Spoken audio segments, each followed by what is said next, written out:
34과 보겠습니다. 30페이지. 예수님의 사역이 확장되는 장면으로 시작을 해볼게요. 요한복음 2장 12절에서 4장 54절까지의 말씀입니다. 먼저 이 내용 볼게요. 본문의 위치. 이 단락에서 예수님께서 어떤 일을 행하십니다. 그 첫 번째 일로 나타나는 것이 바로 흔히 말하는 성전 정화 사건. 예수님께서 성전을 깨끗하게 하시고자 말씀하시면서 그 당시 있었던 일들에 대해서 이야기를 하고요. 그리고 예수님이 세 명의 전혀 다른 유형의 사람들과 세 차례의 만남을 가지는 장면이 나옵니다. 세 명이라고 했습니다. 첫 번째는 누구였죠? 종교 지도자였던 니고데모, 그리고 사마리아 여인을 만나죠. 그 당시 배척당하던 사람이었습니다. 그리고 이방인 관료, 왕의 신하를 만나는 장면이 나타납니다. 그래서 이 모든 것의 목적, 이러한 만남과 그리고 성전 정화 사건을 통한 목적이 무엇이냐, 예수님이 누구신지를 더욱더 분명하게 드러내고 있다. 계속해서 요한복음에서는 예수님의 신성이 강조되고 있다 그랬잖아요. 이러한 신성이 더욱더 강조되고 있다. 그리고 예수님의 사역이 더욱더 구체화되고 확장되어지고 있다라고 하는 것을 볼 수가 있습니다. 특히 니고데모부터 시작하는 이 말씀을 통해서 영생을 얻는 길, 구원을 얻는 길은 오직 예수 그리스도 자신밖에 없음을 이제 직접적으로 증거하는 장면도 볼 수가 있습니다. 먼저 예수님 성전 척결에 대한 내용이죠. 첫 번째 문제. 요한복음에서 예수님과 유대 지도자들과의 규모 있는 첫 공적인 대면에서 유대 명절인 유월절 기간에 예루살렘 성전에서 일어났다. 예수님은 왜 성전을 정결하게 하셨습니까? 그리고 성전의 참된 목적을 고려해서 말해보라. 이 장면을 통해 우리가 예수님에 대해 알 수 있는 점 무엇인가? 왜 화를 내셨죠? 성전에서 드려져야 할 분명한 목적이 있었음에도 불구하고 그 목적대로 성전 안에서 행하지 않고 있는 많은 사람들을 보았기 때문입니다. 어떤 일이 벌어지고 있었습니까? 예배를 드려야 하는 그 장소에서 상행이, 물물 거래와 물건 판매가 이루어지고 있었고요. 그리고 성전에서 기도드리는 것을 그러한 모습을 통해서 어렵게 만들었기 때문에 이러한 유대 지도자들에 대한 심판의 장면을 또한 나타내시는 것이죠. 이 성전이라고 하는 것은 오늘날도 그렇지만 이전에도 예배와 기도를 위한 장소임에도 불구하고 이러한 목적이 변질된 모습을 예수님께서 보시고 이에 대해 분노하시는 장면을 볼 수가 있는 것입니다. 그리고 그 다음 문제는 넘어가도록 할게요. 어차피 여러분들 캠퍼스 모임을 할 때 이거를 하나하나 다 이제 하면은 시간이 굉장히 많이 걸릴 거예요. 그래서 제가 중요한 문제 위주로 거의 다 하게 될 건데 제가 가끔씩 이런 빼는 문제는 조금 더 복잡하고 그런 부분들이 있어서 핵심적인 내용들만 짚고 넘어가는 것으로 할게요. 1페이지 2번 보면 예수님이 유대인에게 구원을 가르치시다라고 하는 장면이죠. 3장 1절에서 36절의 말씀입니다. 이 1절에 보면은 유대의 지도자라고 하는 표현이 등장합니다. 유대인의 지도자가 누구냐? 사내드린이라 불리는 이 유대인들 통치 기관이 있었습니다. 그 당시 최고 의결기관이었어요. 이 기관에 한 사람이 나타납니다. 그 사람은 우리가 잘 알고 있는 니고데모라고 하는 인물이죠.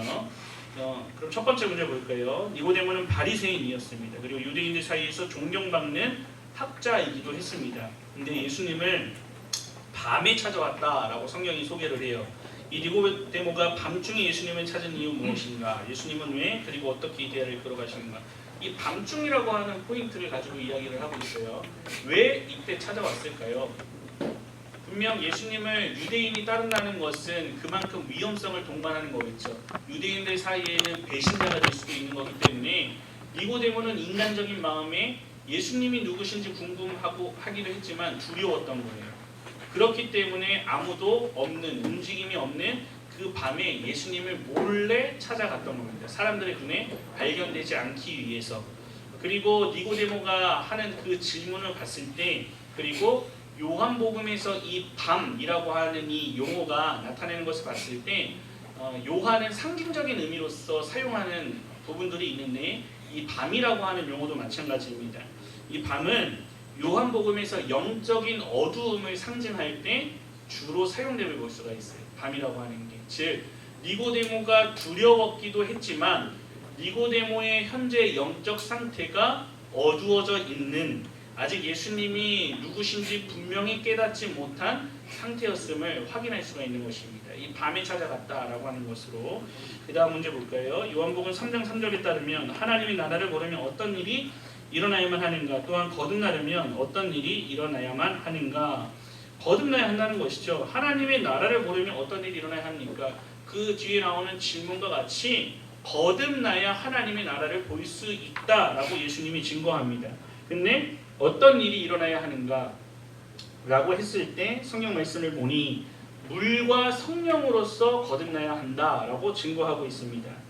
여기에서 물이라고, 성령이라고 하는 것은 여러분들이 의미를 알겠죠. 근데 이 물이라고 하는 것이 보통 세례를 생각하게끔 하는데 세례의 의미는 아니라고 볼 수가 있습니다. 먼저 구약의 용례를 살펴보면은 에스겔의 말씀을 통해서도 유추해 볼 수가 있는데 그 말씀에 이렇게 적혀 있습니다. 맑은 물을 너희에게 뿌려서 너희로 정결하게 하되 라고 하는 이 구절에서 나타나는 것과 같이 정화의 작용, 깨끗하게 한다는 그런 의미, 상징적인 수단으로서 상징적인 의미를 나타내고 있다는 거죠. 깨끗하게 되고 깨끗하게 돼야 하는데, 근데 단순히 그 깨끗해짐의 의미가 무엇이냐, 뒤이어지는 물과 그리고 뭐라고 했습니까? 성령을 통해서라고 했습니다. 즉 성령을 통해서 깨끗하게 되었을 때에 너희가 하나님의 나라를 볼 수 있다라고 하는 이러한 진리를 이야기하는 것입니다. 성령을 통해 거듭나기 때문에 즉 의미에는 기능적인 의미도 함께 동반되는 것이죠. 그래서 32페이지 볼게요. 요한복음 3장 16절은 성경에서 가장 잘 알려진 구절이 아닌가 싶다. 만약 우리가 가진 성경 구절이 요한복음 3장 단한절이라고 한다면 하나님과 구원에 대해 우리가 알 수 있는 점은 무엇인가? 우리가 아주 잘 알고 있는 말씀이고 예수님을 믿지 않는다고 해도 이 말은 한 번쯤 들어보고 세상 사람들이라고 해도 봤을 법한 아주 유명한 구절입니다. 즉 그리스도를 믿음으로써 우리가 영생함을 얻고 구원을 얻게 된다. 구원을 얻음으로써 영생을 얻는 거죠. 얻게 된다는 구원에 대한 핵심적인 진리에 대해서 선포하는 구절임을 알 수가 있죠. 자, 다음 세 번째, 예수님이 사마리아인에게 구원을 가르치시다. 첫 번째 니고데모와의 대화를 통해서 예수님이 요한복음 3장 16절의 말씀을 통해 영적으로 어두웠던 니고데모에게 진리의 말씀을 증거합니다. 그리고 그 이후에 사마리아인을 만나는 장면이 이어지는 것이죠. 이 장면에서 유대인 랍비에게 있어서 논란의 소지가 있는 일을 행하신다. 뭐냐? 사마리아인 자체를 마주하는 것 자체도 논란이 되었기 때문에 이런 논란 속에서 예수님은 사마리아인을 찾아가서 그 여인과 대화를 했다는 것입니다. 즉 이걸 통해서 성경은 무엇을 말해주느냐? 사역이 확장된다 그랬어요. 예수님께서 베푸시는 구원의 은혜, 이 진리의 말씀은 어느 한정적인 부분과 한정적인 장소가 아닌 종족을 뛰어넘고 인종을 뛰어넘고 지역을 뛰어넘어서 그 당시 많은 사람들이 하찮게 여기고 이야기도 섞으려고 하지 않았던 사마리아 여인이라고 하는 그 자에게도 진리가 선포되어지므로 예수님의 사역이 확장되고 있음을 보여주고 있는 것입니다. 이와 유사한 일들을 자주 행하신다라고 얘기를 하면서 마지막 문단에 구원은 죄인들을 위한 것이다. 다른 말로 하면 구원은 모두를 위한 것이다. 이 장면 예수님이 어떤 분이라고 말해주는가? 구원에 대해 가르쳐주는 바는 무엇인가? 이 죄인, 구원은 죄인들을 위한 것이다.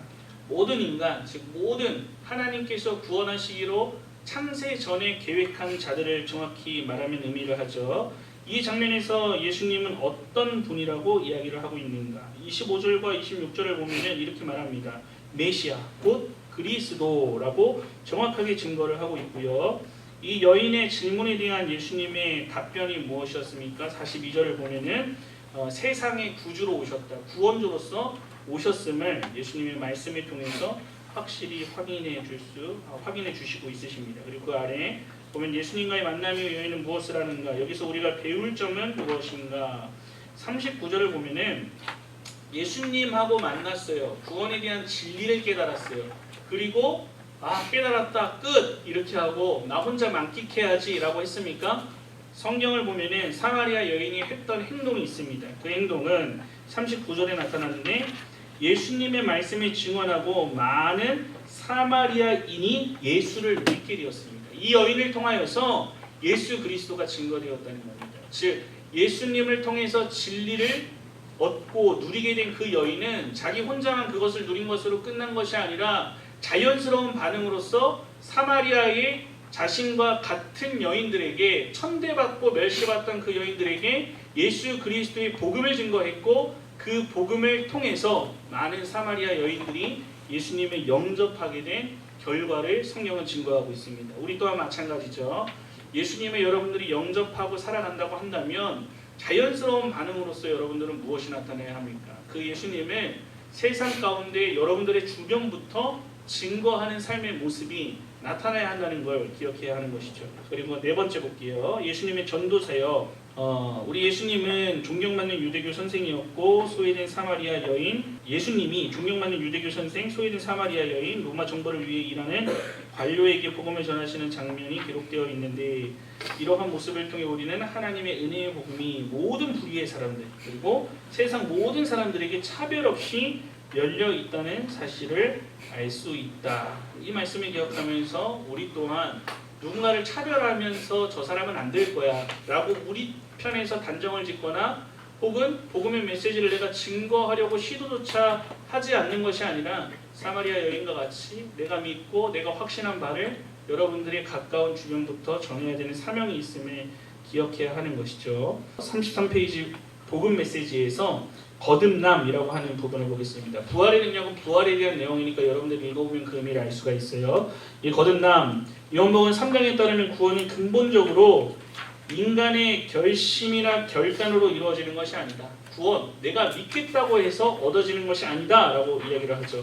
거듭남을 통해서만 얻어질 수 있다. 예수님의 말씀을 통해서 무엇을 할 수 있습니까? 이 거듭남은 우리가 육신으로 처음 태어났을 때 우리가 아무것도 기여할 수 없었던 것만큼이나 구원 또한 우리 스스로의 힘으로 이룰 수 있는 일이 전혀 아니라는 것이다. 반드시 하나님의 영이 이 모든 과정을 인도하고 완수해야 한다. 하나님께서 우리를 구원하시기로 작정하셨습니다. 태초에. 그리고 예수 그리스도를 통해 죄인인 우리를 위해서 당신의 독생자를 십자가에 달려 죽게끔 하시고 그리고 예수님이 승천하시면서 성령 하나님을 이 땅에 보내주십니다. 그 성령을 통하여서 우리는 예수 그리스도가 누구신지 알게 되고 믿게 되고 고백하게 되는 성령께서 우리에게 적용하시는 사역을 하죠. 결코 내가 믿고 싶다고 해서 믿을 수가 없다는 사실 우리가 너무나도 잘 알고 있는 내용입니다. 즉, 이 거듭남을 통하여서 새롭게 태어남을 통하여서 여러분들이 하나님을 알게 되고 예수 그리스도를 믿게 된 것만큼 여러분들이 거듭난 사람으로서의 삶의 모습이 나타나고 있는지에 대한 이런 통찰까지도 여러분들이 함께 생각해 볼 수가 있어야 하고요. 그 다음에 보면 값진 사랑이라고 나와 있어요. 아까 읽었던 요한복음 3장 16절의 말씀과 연관되어 있는데요. 이 메시지의 핵심 주제가 무엇입니까? 하나님의 사랑이 얼마나 위대하고 큰지에 대해서 나타난 구절이라고 할 수가 있습니다. 왜입니까? 하나님이 세상을 이처럼 사랑하셨어요. 그래서 세상의 사람들을 사랑하셔서 어떻게 하셨습니까? 하나밖에 없는 독생자를 주셨으니 이는 저를 믿는 자마다 멸망치 않고 영생을 얻게 하려 하심이니라. 영생을 우리에게 주시기 위해서 우리를 사랑하시기 때문에 독생자를 아낌없이 십자가에 내어 주셨다는 겁니다. 자기 생명을 버리셨다는 겁니다. 근데 우리는 어떻게 그 사랑을 얻게 되고 알게 되었습니까? 어떤 대가를 치르고 여러분들이 그것을 믿게 되었어요? 대가 치른 사람 있어요? 여기에서? 어떤 고행의 현장을 통해 가지고 여러분들이 나는 드디어 예수님을 믿게 됐다 하시는 사람 있습니까? 아무도 없어요. 우리는 값 없이 성경에 나타난 그대로 하나님이 주시는 선물로서 얻게 된 은혜입니다. 구원의 은혜는. 그런데 우리는 그것을 간혹 이렇게 얻게 되었다고 해서 싸게 취급하는 경우가 있는데 절대로 그래서는 안 된다는 것이죠. 값싸게 취급할 수 없습니다. 왜입니까? 하나님이 여러분들 한 사람을 구원하시기 위해 치른 대가는 결코 가볍지가 않기 때문이에요. 다시 한번 생각하면 하나님은 이 사람, 여러분들을 위한 그 사랑 때문에 가장 큰 대가를 치르셨습니다. 그 사실을 기억해야 한다는 겁니다. 여러분들을 사랑하시기 때문에. 내가 값없이 얻게 되었다고 그것을 소홀히 여기고 치부해버리는 것이 아니라 그 사랑, 그 구원을 나에게 주시기 위해서 하나님께서 나를 위한 사랑을 어떻게 나타내 보이셨는지를 항상 여러분들의 가슴 가운데 담고 생각하면서 그 사랑에 감격하고 감동하여 하나님께서 주시는 여러 일들, 그리고 하나님의 영광을 위해서 여러분들이 마땅히 살아갈 수가 있는 것이죠. 성경신학적 메시지 볼까요? 참성전이라고 되어 있는 부분입니다. 두 번째 줄 보면 수세기 동안 예루살렘 성전은 하나님과 사람 사이의 만남의 장소와 같았다. 하늘과 땅이 만나는 물리적인 장소로서 하나님이 임재하시는 상징적인 장소였죠. 죄사함을 위한 속죄가 이 자리에서 이루어졌고 하나님이 자기 백성들과 친히 교제하신 장소였습니다. 또 우리 예수님은 자신이 진정한 성전이시라고 신약 성경의 복음서에서 표현하시고 하나님과 사람이 서로 만날 수 있는 진정한 영적 만남의 장소가 된다고 주장하시는 것이다. 이 예수님은 자신이 죽음을 당하게 되더라도 죽음에서 다시 돌아오실 것이라고 말씀하신다. 예수님의 실제 부활하심으로써 자신이 무너지지 않는 참되고 더 나은 성전임을 입증하셨다. 그 당시 성전을 헐라라고 이야기하시면서 예수님께서 비유하신 끝에 선포하신 내용이 뭡니까? 그 성전의 내용을 가지고 예수님께서 궁극적으로 알리시려는 메시지가 무엇이었습니까? 사흘 만에 내가 다시 세우리라 라고 이 성전을 헐고 다시 세운다 라고 말씀하셨을 때 그 성전이 진짜 무너지고 사흘 만에 뚝딱뚝딱 해가지고 고쳐져 가지고 다시 만드시는 것을 이야기한 겁니까? 아니죠. 아무도 부활에 대한 얘기를 몰랐을 때 예수님은 부활에 대한 내용을 정확히 인지하고 계셨고 하나님이시기 때문에 사흘 만에 다시 부활하신다는 그 내용을 성전을 헐고 다시 지으라는 이 말씀 가운데 메시지로 남겨놓으신 겁니다.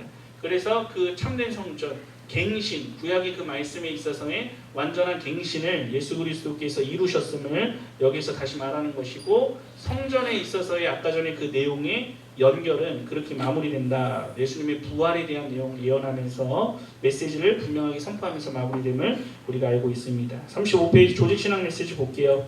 하나님의 손 내미심이라고 하는 주제인데요. 하나님과의 관계를 맺는 일. 여러분들이 하나님과 어떤 관계를 맺고 있습니까? 예수님을 믿게 되었고 그리고 예수님 앞에 예배하러 나아가고 하나님 앞에 여러분들이 기도하러 가고 하나님 앞에 도움을 구하게 되고 찾게 되고 하는데 이 모든 것들이 구원의 은혜부터 시작해서 이 모든 것들이 하나님께서 여러분들에게 손을 내미셔서 이루어진 일이라는 사실입니다. 성경의 모든 내용이 그렇죠. 모세에게 하나님이 찾아와 주셨고요. 사도 바울에게 악을 저질렀던 그 악한 자에게 예수님을 믿는 자들을 배척하고 죽이기를 마땅히 여겼던 그 자에게 다메섹 도상에서 예수님이 찾아오셨어요. 그렇죠? 만나주셨어요. 항상 성경에서 보면은 내가 하나님 만나고 싶어요가 아니라 하나님께서 당신의 타이밍에 하나님의 때에 우리에게 나타나셔서 하나님의 손을 내미시고 우리를 합당한 때에 하나님의 그때에 우리를 인도하시는 장면들을 계속해서 볼 수가 있습니다. 그래서 여기 네 번째 보면은 구약에서 우리는 오직 하나님이 먼저 시작하시고 먼저 부르심으로써 백성들이 하나님과의 관계로 들어감을 본다. 신학에서도 우리는 동일한 모습 본다. 하나님과의 관계 하나님에게서 시작된다. 요한도 자신의 편지 이렇게 기록합니다. 우리가 사랑함은 그가 먼저 우리를 사랑하셨습니다 라고 하는 요한일서의 유명한 말씀이죠. 구원부터 시작해서 여러분들이 예배하고 제가 아까 예언을 드렸던 하나님 앞에 기도하러 나가고 이 모든 것들이 여러분들이 나 역시 난 기도하는 사람이야, 난 잘났어, 이게 아니고요. 하나님께서 여러분들을 성령 가운데 인도하시는 겁니다. 기도하게끔 하시고요, 예배의 자리로 인도하시고요. 그렇게 하지 않으면 여러분들의 본성은 어떻습니까? 악해요. 그거를 추구하지 않아요. 여러분들이 지금 이 자리에 나오고 하나님의 말씀을 사모하는 것은 하나님의 특별한 사랑하신 가운데 하나님의 손 내미심이 여러분들을 인도하셨다는 것을 기억해야 합니다. 얼마나 은혜입니까? 그 은혜에 감사하면서 여러분들이 나아간다는 것이죠. 그 다음 하나님의 말씀 이 부분은 여러분들이 읽어보면 이해가 되실 거예요.